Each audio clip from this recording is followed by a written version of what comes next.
O Grande Conflito. Capítulo 14. Progressos na Inglaterra.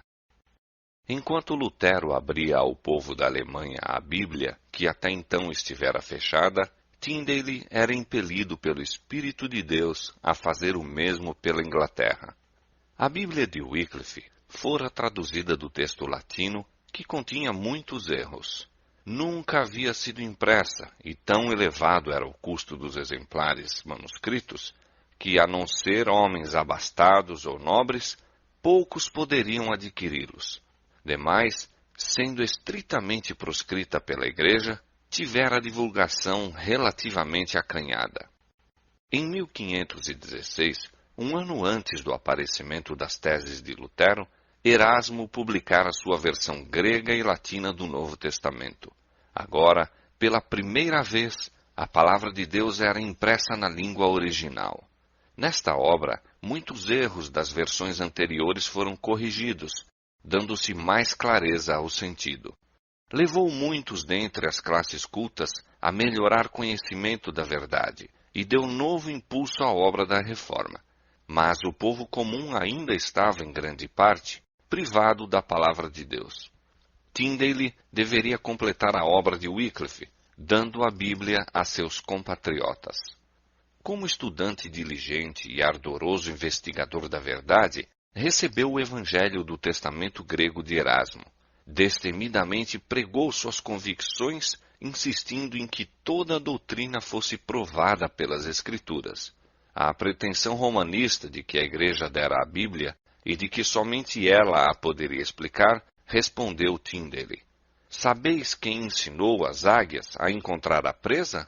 Pois bem, esse mesmo Deus ensina seus filhos famintos a encontrar o Pai em sua palavra. Longe de nos haverdes dado as Escrituras, sois vós que a tendes escondido de nós. Sois vós que queimais os que ensinam, e se pudesseis, queimaríeis as Escrituras mesmas. A pregação de Tyndale despertou grande interesse. Muitos aceitaram a verdade, mas os padres estavam alerta e, mal ele deixara o campo, esforçaram-se por destruir-lhe a obra por meio de ameaças e difamações. Muitas vezes eram bem-sucedidos nisso. Que se deve fazer? Exclamava ele. Enquanto semeio num lugar, o inimigo devasta o campo que acabo de deixar. Não posso estar em toda parte. Oh, se os cristãos possuíssem as Escrituras Sagradas em sua própria língua, poderiam por si mesmos resistir a esses sofismas. Sem a Bíblia, é impossível firmar o leigo na verdade. Novo propósito toma então posse de seu espírito. Era na língua de Israel, disse ele, que se cantavam os salmos no tempo de Jeová. E não falará o Evangelho a língua da Inglaterra entre nós? Deve a Igreja ter menor luz ao meio-dia do que à aurora? Os cristãos devem ler o Novo Testamento em sua língua materna. Os doutores e ensinadores da Igreja discordavam entre si. Apenas pela Bíblia poderiam os homens chegar à verdade. Um adota este doutor, outro aquele. Ora, cada um destes autores contradiz o outro. Como, pois, podemos nós distinguir quem fala certo de quem fala errado? Como? Em verdade, pela palavra de Deus. Não muito tempo depois, ilustrado doutor católico, empenhado em controvérsia com ele, exclamou: Seríamos melhores estando sem as leis de Deus do que sem as do Papa. Tyndale replicou: Desafio o Papa e todas as suas leis, e se Deus poupar minha vida, dentro em pouco farei com que um rapaz que conduz o arado saiba mais das Escrituras do que vós. O propósito que começara a acalentar, de dar ao povo as Escrituras do Novo Testamento em sua própria língua, agora se confirmava e imediatamente se aplicou à obra. Expulso de sua casa pela perseguição, foi a Londres, e ali prosseguiu por algum tempo em seus labores sem ser incomodado. Mas de novo a violência dos romanistas o obrigou a fugir. Toda a Inglaterra parecia cerrar-se para ele, e resolveu procurar abrigo na Alemanha. Ali começou a imprimir o Novo Testamento em inglês. 2 vezes foi o trabalho interrompido, mas quando se lhe proibia imprimir numa cidade, ia para outra, finalmente tomou o caminho de Worms, onde poucos anos antes Lutero havia defendido o Evangelho perante a Dieta. Naquela antiga cidade havia muitos amigos da Reforma, e ali Tyndale prosseguiu em sua obra sem mais estorvos. 3.000 exemplares do Novo Testamento foram logo concluídos, e seguiu-se outra edição no mesmo ano. Com grande ardor e perseverança, continuou seus labores. Apesar de terem as autoridades inglesas guardado seus portos com a mais estrita vigilância, a palavra de Deus foi de várias maneiras secretamente levada para Londres e ali circulou por todo o país. Os romanistas tentaram suprimir a verdade, mas debalde. O bispo de Durham, de uma vez, comprou de um vendedor de livros, amigo de Tyndale, todo o seu estoque de Bíblias, com o intuito de destruí-las, supondo desta arte embaraçar grandemente a obra. Mas, ao contrário, com o dinheiro assim fornecido, foi comprado material para uma nova e melhor edição, que, a não ser desta maneira, não poderia haver sido publicada. Quando mais tarde Tyndale foi preso, foi-lhe oferecida a liberdade, sob condição de revelar os nomes dos que haviam auxiliado a fazer as despesas para imprimir suas Bíblias. Respondeu que o bispo de Durham fizera mais do que qualquer outra pessoa, pois, pagando elevado preço pelos livros deixados em seu poder, habilitara-o a prosseguir com bom ânimo. Tyndale foi traído e entregue aos inimigos, permanecendo por muitos meses na prisão. Finalmente, deu testemunho da fé, morrendo mártir. Mas as armas que preparara habilitaram outros soldados a batalhar por todos os séculos, mesmo até aos nossos dias.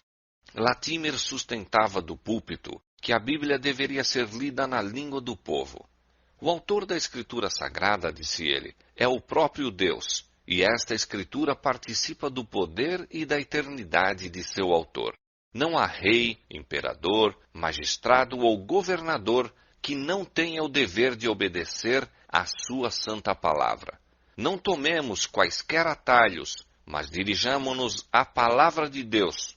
Não andemos segundo nossos antepassados, nem busquemos saber o que fizeram, mas sim o que deveriam ter feito. Barnes e Fritz, fiéis amigos de Tyndale, levantaram-se em defesa da verdade. Seguiram-se os Ridleys e Cranmer. Estes dirigentes da reforma inglesa eram homens de saber, e quase todos tinham sido muito estimados pelo zelo e piedade na comunhão romana. Sua oposição ao papado resultou de seu conhecimento dos erros da Santa Sé. Familiarizados com os mistérios de Babilônia, maior poder imprimiram a seus testemunhos contra ela. Farei agora uma estranha pergunta, disse Latimer. Quem é o mais diligente bispo em toda a Inglaterra? Vejo-vos a ouvir e escutar que eu o nomeie. Eu vô-lo direi. É o diabo. Ele nunca abandona sua diocese. Procurai-o quando quiserdes, sempre estará em casa. Está sempre junto à sua charrua. Nunca o achareis ocioso, garanto-vos. Onde reside o diabo, fora com os livros, e venham as velas. Fora com as Bíblias, e venham os rosários. Fora com a luz do Evangelho, e venha a luz das velas. Sim, ao meio-dia. Abaixo a cruz de Cristo, viva o purgatório limpa-bolsas. Fora com vestir os nus, os pobres e os inválidos, e viva o cobrir de imagens e festivos ornamentos, o pau e a pedra. Venham as tradições dos homens e suas leis, abaixo com as tradições de Deus e sua santíssima palavra. Quem dera fossem nossos prelados tão diligentes em semear a boa doutrina, como Satanás o é em semear o joio ou a cisânia. O grande princípio mantido por aqueles reformadores, princípio que fora sustentado pelos valdenses, por Wycliffe, João Hus, Lutero, Zwinglio e pelos que a ele se uniram, foi a autoridade infalível das Escrituras Sagradas como regra de fé e prática. Negavam o direito dos papas, concílios, padres e reis de dirigirem a consciência em matéria de religião. A Bíblia era a sua autoridade e por seus ensinos provavam todas as doutrinas e reivindicações.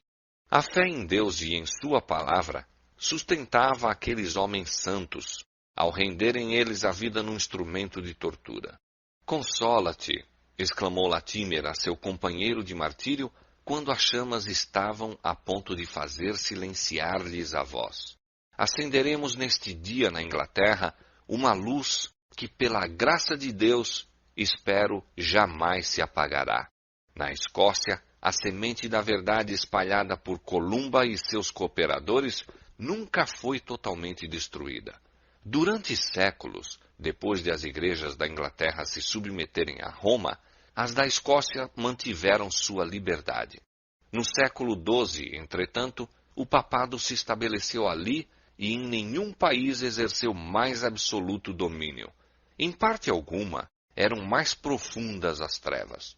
Todavia, ali chegaram raios de luz a penetrarem as trevas, apresentando a promessa do dia vindouro. Os Lollardos, vindos da Inglaterra com a Bíblia e ensinos de Wycliffe, muito fizeram para preservar o conhecimento do Evangelho, e cada século teve suas testemunhas e mártires. Com a inauguração da Grande Reforma, vieram os escritos de Lutero e então o Novo Testamento inglês de Tyndale. Sem serem notados pela hierarquia, esses mensageiros atravessaram silenciosamente as montanhas e vales, reacendendo o facho da verdade, quase a extinguir-se na Escócia, e desfazendo a obra que Roma fizera durante 4 séculos de opressão. Deu então o sangue dos mártires novo ímpeto ao movimento. Os chefes romanistas, apercebendo-se subitamente do perigo que ameaçava sua causa, levaram à fogueira alguns dos mais nobres e honrados filhos da Escócia. Não fizeram senão erigir um púlpito, do qual as palavras daquelas testemunhas moribundas foram ouvidas por todo o país, fazendo a alma do povo vibrar no propósito firme de se libertar das algemas de Roma. Hamilton e Wishart, príncipes no caráter bem como de nascimento, com grande número de discípulos mais humildes, renderam a vida na fogueira.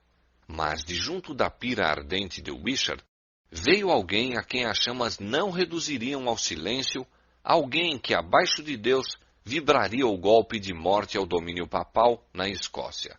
João Knox desviara-se das tradições e misticismos da Igreja para alimentar-se das verdades da Palavra de Deus. E os ensinos de Wishart haviam confirmado sua resolução de abandonar a comunhão de Roma e ligar-se aos reformadores perseguidos. Havendo seus companheiros insistido com ele para assumir o cargo de pregador, trêmulo, recuou dessa responsabilidade e somente depois de dias de reclusão e doloroso conflito consigo mesmo foi que consentiu. Mas, uma vez aceito por ele o cargo, foi avante com inflexível decisão e denodada coragem enquanto lhe durou a vida. Este fiel e verdadeiro reformador não temia a face do homem. Os fogos do martírio, luzindo em redor dele, apenas serviam para despertar seu zelo à maior intensidade.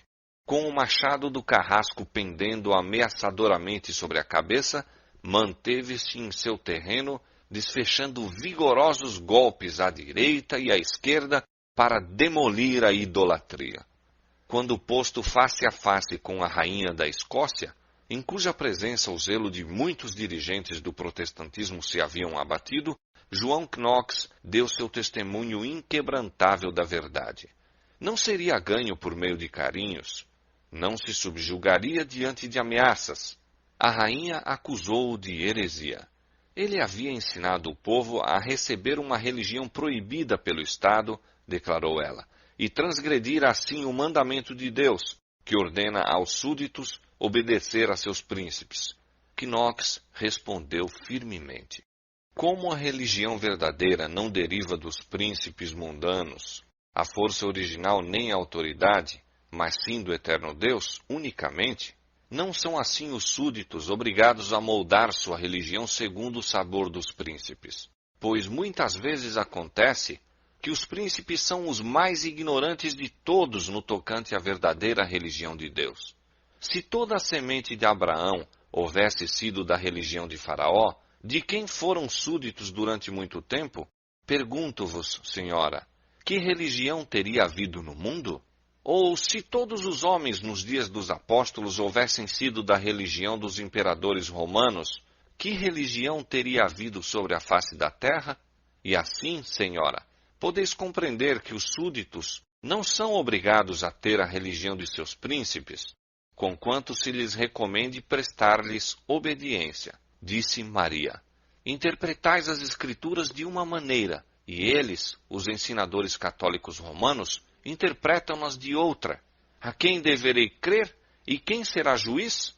Crereis em Deus, que claramente fala em sua palavra, respondeu o reformador. E além do que a palavra vos ensina, não crereis nem a um nem a outro. A palavra de Deus é clara por si mesma, e se aparecer qualquer obscuridade em um lugar, o Espírito Santo, que nunca é contrário a si mesmo, em outros lugares explica a obscuridade de maneira mais clara, de modo que não poderá ficar dúvida, a não ser para os que obstinadamente se conservem na ignorância. Essas foram as verdades que o destemido reformador com período de vida disse aos ouvidos da realeza.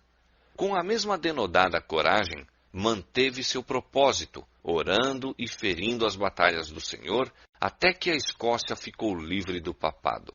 Na Inglaterra, o estabelecimento do protestantismo como religião nacional diminuiu a perseguição, mas não a deteve completamente. Enquanto muitas das doutrinas de Roma foram renunciadas, conservaram-se não poucas de suas formas. Foi rejeitada a supremacia do Papa, mas em seu lugar o monarca foi entronizado como cabeça da Igreja. No culto da Igreja, ainda havia largo desvio da pureza e simplicidade do Evangelho. O grande princípio da liberdade religiosa não fora por enquanto compreendido. Ainda que só raramente os governadores protestantes recorressem às horríveis crueldades que Roma empregava contra a heresia, o direito de cada homem a adorar a Deus segundo os ditames de sua própria consciência não era ainda reconhecido. Exigia-se de todos aceitar as doutrinas e observar as formas de culto prescritas pela Igreja estabelecida. Os dissidentes foram perseguidos em maior ou menor grau durante centenas de anos. No século XVII, milhares de pastores foram destituídos de seus cargos. Foi proibido ao povo, sob pena de pesadas multas, prisão e banimento, assistir a qualquer reunião religiosa, exceto as que eram sancionadas pela Igreja. As almas fiéis que não podiam abster-se de se reunir para adorar a Deus, eram obrigadas a reunir-se nas ruas escuras, em sombrias águas furtadas e, em certas estações, nos bosques à meia-noite. Na profundidade agasalhadora da floresta, templo construído pelo próprio Deus, aqueles dispersos e perseguidos filhos do Senhor se congregavam para derramar a alma em oração e louvor.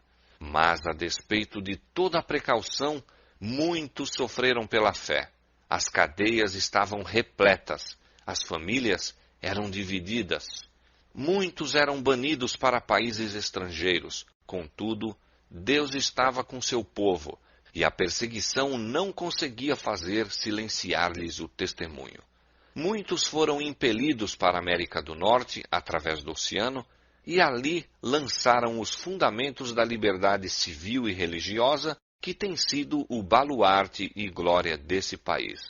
Novamente, como nos dias apostólicos, a perseguição redundou em favor do Evangelho. Em nauseabundo calabouço, repleto de devassos e traidores, João Bunyan respirava a própria atmosfera do céu. E ali escreveu a maravilhosa alegoria da viagem do peregrino da terra da destruição para a cidade celestial. Por mais de 2 séculos, aquela voz da cadeia de Bedford tem falado com poder penetrante ao coração dos homens. O Peregrino e Graça Abundante ao Principal dos Pecadores, escritos por Bunyan, tem guiado muitos à senda da vida. Baxter, Flavel, Alane e outros homens de talento, cultura e profunda experiência cristã ergueram-se em valorosa defesa da fé que uma vez foi entregue aos santos. A obra realizada por esses homens, proscritos e renegados pelos governantes deste mundo, jamais poderá perecer. A fonte da vida e o método da graça, de Flavel, têm ensinado milhares a confiar a Cristo à guarda de sua alma. O pastor reformado de Baxter demonstrou-se uma bênção a muitos que desejam uma revivificação da obra de Deus, e o eterno repouso dos santos efetuou seu trabalho levando almas ao repouso que resta ainda para o povo de Deus. Um século mais tarde, em tempo de grandes trevas espirituais, Whitefield e Wesley apareceram como portadores da luz de Deus. Sob o domínio da Igreja estabelecida, o povo da Inglaterra havia caído em tal declínio religioso que dificilmente se poderia diferenciar do paganismo. A religião natural era o estudo favorito do clero e incluía a maior parte de sua teologia. As classes mais elevadas zombavam da piedade e orgulhavam-se de estar acima do que chamavam fanatismo da mesma. As classes inferiores eram crassamente ignorantes e entregues ao vício, enquanto a igreja não mais tinha coragem nem fé para apoiar a causa esmorecida da verdade. A grande doutrina da justificação pela fé, tão claramente ensinada por Lutero, fora quase de todo perdida de vista, e o princípio romanista de confiar nas boas obras para a salvação tomara-lhe o lugar. Whitefield e Wesley, que eram membros da igreja estabelecida, buscavam sinceramente o favor de Deus, e isto, haviam sido ensinados, deveria conseguir-se mediante vida virtuosa e pela observância das ordenanças da religião. Quando Carlos Wesley caiu doente certa vez e previu a aproximação da morte, foi interrogado sobre aquilo em que depositava a esperança de vida eterna. Sua resposta foi: tenho empregado meus melhores esforços para servir a Deus.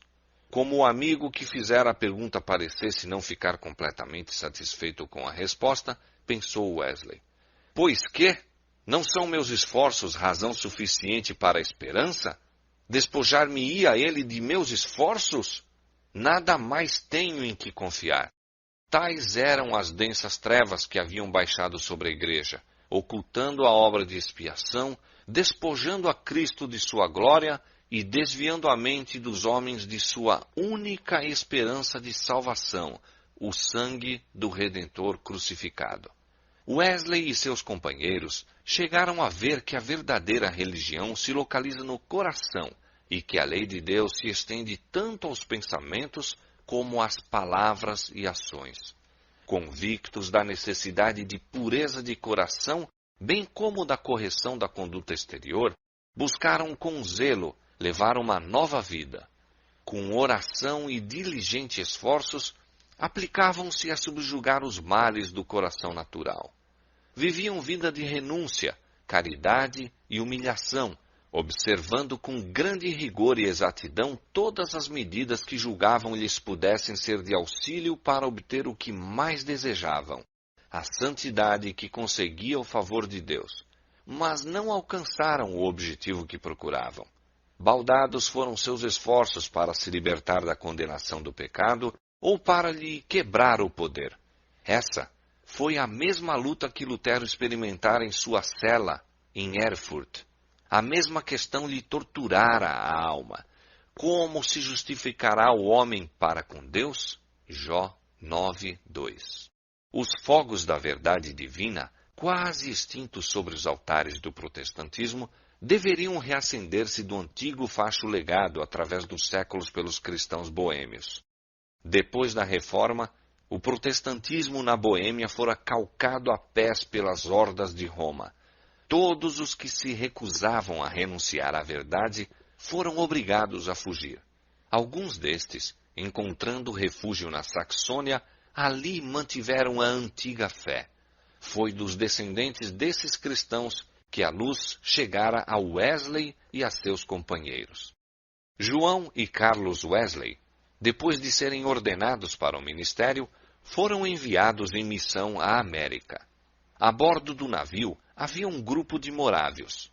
Violentas tempestades acossaram-nos na travessia e João Wesley, posto face a face com a morte, sentiu que não tinha a certeza de paz com Deus. Os alemães, ao contrário, manifestavam uma calma e confiança que lhe eram estranhas. Muito tempo antes, disse ele, já eu havia observado a grande rigidez de sua conduta. De sua humildade haviam dado prova contínua, efetuando para os outros passageiros as ocupações servis que nenhum dos ingleses desempenharia. Isto sem desejarem nem receberem paga, dizendo que era para o seu coração orgulhoso e que seu amante salvador por eles fizera mais. E dia a dia manifestavam uma mansidão que nenhuma ofensa poderia abalar. Se eram empurrados, batidos ou derrubados, erguiam-se de novo e iam-se, mas nenhuma queixa lhes escapava dos lábios. Houve então uma oportunidade para provar se eram movidos pelo espírito de temor ou de orgulho, ira e vingança. Em meio do salmo com que iniciaram seu culto, o mar enfureceu-se, reduzindo a pedaços a vela principal, cobrindo o navio e derramando-se pelos convéses como se o grande abismo já nos houvesse tragado. Terrível alarido surgiu entre os ingleses. Os alemães calmamente continuaram a cantar. Perguntei a um deles depois, não ficaste com medo? Ele respondeu, graças a Deus, não. Perguntei, mas não ficaram com medo vossas mulheres e crianças? Respondeu brandamente, não, nossas mulheres e crianças não têm medo de morrer. Ao chegar à savana, Wesley demorou-se por um pouco de tempo com os morávios, ficando profundamente impressionado com a sua conduta cristã. Descrevendo um de seus serviços religiosos, que oferecia grande contraste com o culto formalista da Igreja da Inglaterra, disse, a grande simplicidade, assim como a solenidade que em tudo se notava, quase me fizeram esquecer os 17 séculos decorridos e imaginar-me em uma daquelas assembleias onde não havia formas nem pompas, mas onde São Paulo, o fabricante de tendas, ou São Pedro, o pescador, presidiam e, contudo, havia demonstração do espírito e poder. Ao voltar para a Inglaterra,